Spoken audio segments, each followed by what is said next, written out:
They called her a queen, but she called herself a seeker. She didn't ride into battle. She rode into mystery. Through scorching deserts and ancient kingdoms, she followed only one voice, wisdom. And what she discovered changed the course of history. Welcome to Biblical Stories, where ancient hearts whisper through time. Here, we unveil the hidden emotions, sacred choices, and silent strength of biblical legends. If your soul longs for deeper truths, you're in the right place. Let's begin. She was surrounded by gold, power, and applause, yet none of it could silence the emptiness she felt beneath the surface. Her name was whispered across nations, her throne carved from cedar and ivory, but inside she knew something was still missing. Each sunrise brought her more riches, but also more restlessness, as if the stars themselves were calling her to rise above the luxury and search for something the world could never give. It began with rumors. Stories of a man in a distant kingdom, whose words carried weight heavier than gold, a king whose wisdom came not from books but from the divine. No one dared challenge her authority, yet deep in her spirit, she longed to be the student for once, not the queen, to sit at the feet of someone who could answer the ache she couldn't name. She wasn't driven by politics or ambition. This was something ancient, something sacred, a hunger not for power, but for purpose. Her court advisors warned her of the risks. Her generals questioned her sanity, but she silenced them all with a single sentence: "What is a crown worth if my soul remains unfulfilled?"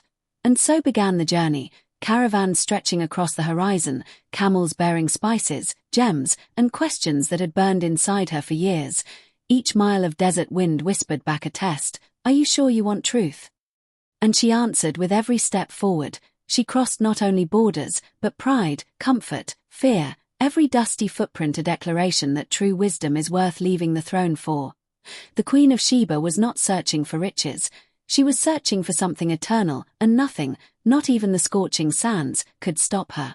Her journey was not a parade, it was a pilgrimage. Her silks grew dusty, her sandals wore thin, and still she pressed on, drawn not by maps but by faith in the unseen. Every oasis she passed felt like a pause in her soul's hunger, but never a feast, because she knew the banquet waited in Jerusalem, where the one called Solomon reigned. She had prepared riddles, questions no man had yet solved, the kind only a heart guided by heaven could begin to answer. More than anything, she wanted to know if it was real, if what they said about his God was more than legend, if this wisdom truly came from above or if it was just another story. Nights under the stars brought reflection, fears, memories. What if it was all for nothing? What if the journey ended in disappointment? But still, she moved forward, because the cost of staying ignorant was higher than the cost of traveling blind. Her heart began to change in the journey itself. Where once she demanded answers, now she desired revelation. Each sunrise felt like a divine echo: "Keep going. You were made for more." By the time she reached the gates of Solomon's palace, she wasn't the same woman who had left. She was no longer seeking knowledge for pride, but understanding for healing. Her hands trembled not from fear, but reverence, as she prepared to meet not just a king, but a messenger of something bigger. When her eyes met Solomon's, it wasn't his crown that impressed her, it was the peace that surrounded him. The way he listened, the way he waited before answering, the way his words carried a weight that calmed even her most chaotic thoughts.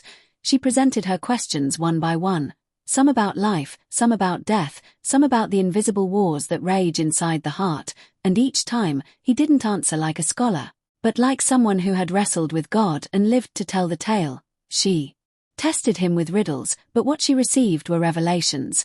Her intellect had come seeking proof, but her spirit found something deeper: validation, connection, and awe. The God he spoke of wasn't distant. He was alive, active, aware, and she felt seen in ways no mirror or crown had ever made her feel. Tears welled in her eyes as she realized wisdom isn't just about knowing, it's about being known. In that throne room, surrounded by gold and incense, she felt something she had never known in her own palace: peace. The visit was more than ceremonial, it was transformational. She had brought treasures, but what she received couldn't be counted in coin or weighed in jewels. She began to understand that true royalty wasn't about ruling lands, but about ruling one's heart. Solomon didn't just teach her theology, he showed her what it looked like to walk with God in the everyday, to carry wisdom like a flame that lights others without burning them. She watched the harmony of his kingdom and realized it was a reflection of the harmony within him, and she knew this was the kind of reign worth imitating. The scrolls of history would remember her as the queen who asked questions, but she would remember herself as the woman who found answers deeper than language.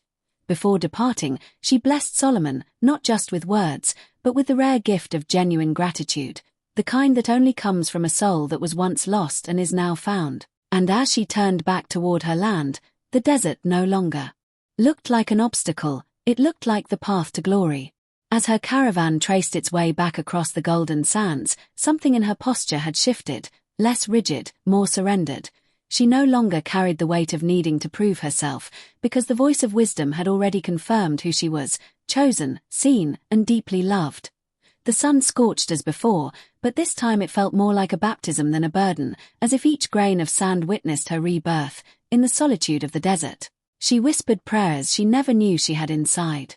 Her simple, honest, trembling words that didn't need eloquence, just truth. Every mile brought memories of that sacred encounter, and she began to understand. The journey didn't end at the palace, it only began there.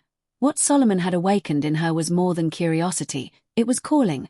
She would return to her kingdom not just as a queen, but as a woman entrusted with light, and so she began writing, teaching, planting seeds of truth in places once hardened by pride and fear. Her people saw the change and leaned in. What had she seen? What had she found? Her silence spoke as loud as her voice. She didn't need to convince anyone. Her peace was the proof. Back home, her throne didn't feel like a pedestal anymore. It felt like a platform. Her decisions carried more compassion, her judgments more discernment, and her leadership more grace.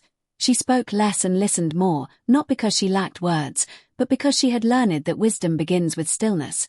She gathered the women of her court and told them stories, of a king unlike any they had known, of a God who hears even in the silence, and of a love that asks no price except surrender.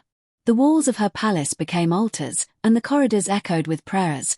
What once felt like an empire became a sanctuary, but she never claimed the wisdom as her own. She gave credit to the source, the voice behind Solomon's voice, the hand behind her transformation. Her influence spread like sunrise, slow but certain, touching every soul willing to receive. Ambassadors from distant lands came not for trade, but for teaching. She was no longer just the Queen of Sheba, she was the storyteller of the sacred, the mother of mystery, the woman who found more than answers. She had found presence. Years later, when the gold lost its luster and age painted her hair with silver, she often sat beneath the olive trees and remembered the road. Not the destination, but the journey itself. The prayers in the night, the questions in her chest, the fire in her bones to find something beyond the visible. She taught the next generation that wisdom isn't a crown, it's a torch. You carry it for others, not just for yourself. And when they asked why she ever risked everything for a man she had never met, her answer was simple. Because the voice of truth called me by name, and though Solomon's palace stood far away, its memory burned in her like incense that never faded. Her legacy wasn't just in gold or scrolls, but in souls. People changed not by her wealth, but by her transformation. And in heaven's books, she wasn't just a queen. She was a seeker, a believer, a trailblazer of the soul. Even now, her name whispers through time as a reminder. The thirst for wisdom is holy. And perhaps that is the most beautiful mystery of all, that a woman from a distant kingdom, outside the covenant, dared to pursue God before she ever fully understood him. She didn't have the scrolls, the prophets, the laws, but she had desire, and sometimes, desire is enough for heaven to open its gates. Her story teaches us that no heart that truly seeks God is ever turned away, and that courage isn't always a sword. It's a question asked with humility. She crossed deserts not to find a king, but to find meaning, and in doing so, she found both. Her faith was not loud, but it was relentless, not perfect, but it was pure, and generations later, even Jesus himself would speak of her, honoring her search, her sacrifice, her soul that refused to settle for anything less than truth. In that single mention, her story was sealed in eternal ink, a queen remembered not for what she ruled, but for what she chased. So if you find yourself restless, if the gold of life feels hollow, and your soul aches for something deeper, remember her. The woman who left her palace to chase a whisper, the queen who crossed deserts not for power, but for peace. May her story awaken your own hunger, your own journey, your own desert road. Because wisdom is still calling, and the same God who waited for her waits for you now. Don't be afraid to ask, to walk, to seek. There's glory on the other side of every honest question. And who knows? Perhaps your journey too will be remembered, not because of where you started, but because of what you dared to pursue. If this story stirred something in your spirit, consider subscribing to Biblical Stories, where every week we uncover the forgotten emotions, hidden struggles, and divine purpose of the people who walked before us. Your journey matters, and it might just begin with a question.